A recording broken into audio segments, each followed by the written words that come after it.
Can you hear me? Hi, Emily. How are you? How are you? Good. Can you hear me? Yeah. Oh, I can hear you now. Sorry. All right, that's better. So I have a case that I kind of need help with. Okay. I'm not super sure what to do. So I work at an elementary school, and I work with this particular student is in fourth grade, so she's 10. And she's like pretty on track academically, um, but her behavior is like all over the place, um, like the teacher can't control her. She can't leave the classroom. And she's from her parents recently divorced, and there was a big DHS. Well, I don't even know if they're divorced. I don't think they're divorced. Emily, you're actually. I'm sorry. You're cutting in and out. That's weird. Okay, I'll try again. So, are you good? Is it working? Yeah. Yeah, it seems to be okay now.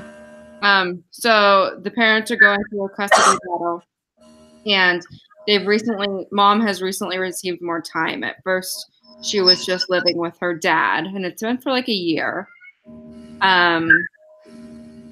And so what they've been doing now is coming to basically every adult in the school with some form of DHS reporting, because what they want to do is get to go live with mom. And so they come with us and tell us things. And she has a sister, and the sister does this too. And they come and tell us things like, "Oh, dad was smoking in the car, with us in it," which is illegal. And they say other things like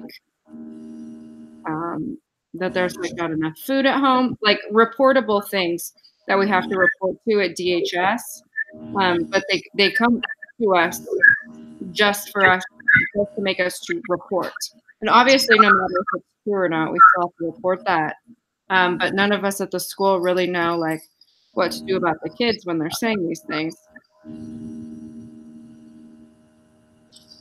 You're still cutting in and out a lot. I don't know what it is. I don't know what it is either. You'll be like talking and then it'll like cut out for like a little bit and then it'll come back. And So I'll have it's like a super snowstorm here right now. I'm wondering if that has something to do with it. yeah. Okay. So, well, I'm sorry. I can try and summarize a little bit of what I've heard just to make sure I got it right. Okay. All right. So you have this student that you've been working with. She's in fourth grade, and you say she's been doing well academically, but has been having some behavioral issues and is currently in like a middle of a custody battle between her mom and her dad. Mm-hmm. And that there have been students, from what I maybe heard, making reports about you said she's been living with her dad for the past year about things that have been happening. Yeah, so it's her and her sister. Her sister's a year older. And I think what's happening is mom is coaching them on things that they can say to like maybe get his parenting time taken away so they only live with mom. And is that what the student is wanting? Yeah. Oh yeah. Okay. And so I'm wondering, like, what is the goal of your work with her? What are you working on? Oh, well, we work on a variety of things, like a lot of behavior management, a lot of emotion management. But I guess I can handle all of that. But my issue is how to handle the like constant reporting that she makes to us, and it's at least once a day, if not more. And every time she reports, it's something that's reportable, so we have to call. And DHS is there like every single day talking to the family. And I've tried like collaborative problem solving with her. I've tried like reframing the situation to get her to like understand what she's doing and how it's affecting like her whole family system. But I don't know, it's just like not clicking. This is continually happening. Okay. And so she's the one making the reports. Yeah, her and her sister. Her and her sister. Can you tell me again a little bit about like what those reports are, like examples? Yeah, so one of them today was that she has a UTI and her dad won't take her to the doctor. Okay. Another one on just a medical condition is that she had a cavity and her dad wouldn't take her to go get it filled. There was one like where they were smoking in the car and they illegal. There's another one where they were smoking inside the house and they both have asthma. So where the father was smoking inside the house. Yeah, the dad and his new fiance. And I think that also has something to do with it too, as they don't really like her. Okay. And have you been at all able to like meet with the parents, like meet the mom and the dad to get kind of like a no, so they can't be in the same room. So that makes it difficult. And then when I like try to contact one or the other, it's always the other parent's fault as to why this is happening. So they like have blinders on. They're not seeing the full picture. Yeah, it's difficult. You've talked to each of them, but you've talked to them separately about what's going on. Yeah. Okay. I guess I'm wondering, why is it that the student is living with her father? Why is it? Yeah, but wants to be living with her mother. Like, what is the? Well, the reason this DHS case came into play was that there was like a domestic violence thing between the parents where mom assaulted dad. And so they got placed with dad while mom I think she went into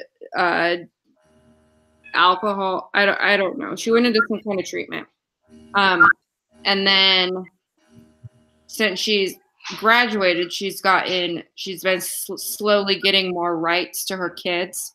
And so she has them like 2 days a week. Okay. So it's probably more. So it was a court ruling. What's that? It was a court ruling. Exactly. Okay. Okay, that makes sense. Yeah.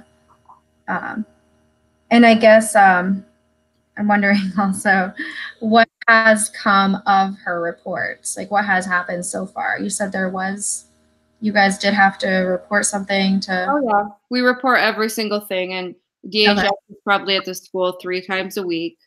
Okay. Interviewing these 2 girls. What happens after the interview? Like, they've never been solely placed with mom. Right. I haven't heard of any like action plans or anything like that put into place after these reports are made. Okay, so nothing has really come of them. No, not at all.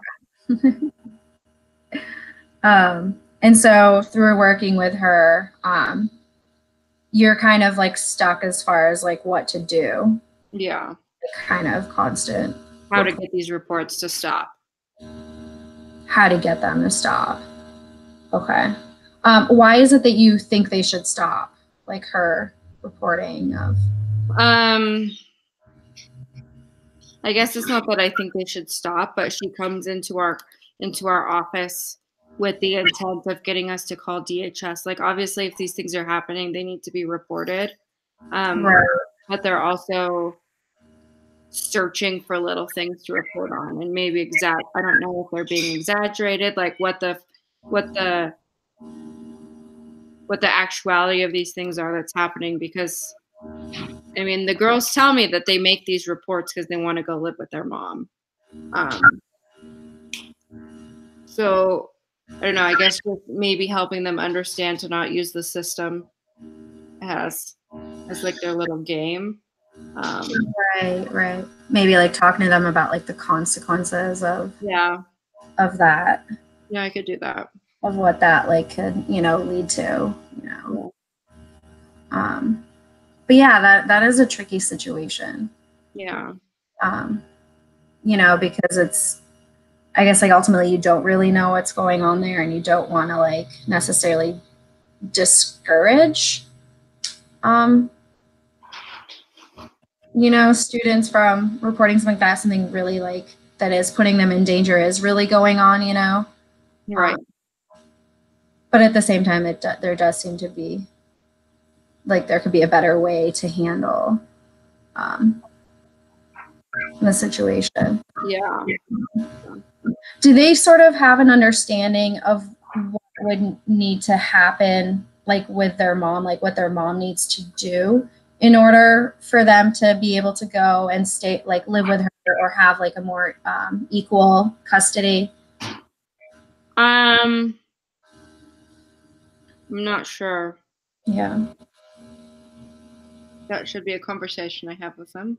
Yeah. Like, I'm just wondering kind of like what, their like understanding of the situation is, It's probably skewed. Yeah. And they seem to be like, the two sisters seem to be on the same page. Absolutely. Yeah. About it. Okay. Yeah. Okay. Yeah. Okay. That was helpful. Thank you. You're welcome.